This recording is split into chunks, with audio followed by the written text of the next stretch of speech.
Ito yung aking kalamansi. Longgan. Yan. Sili. Meron akong bayabas. Yan.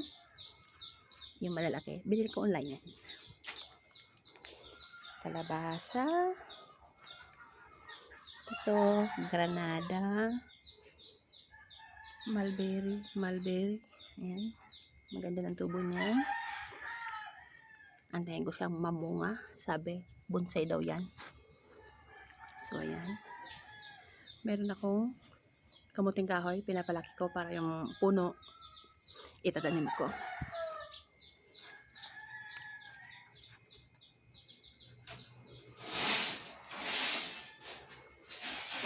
Kamuting kahoy.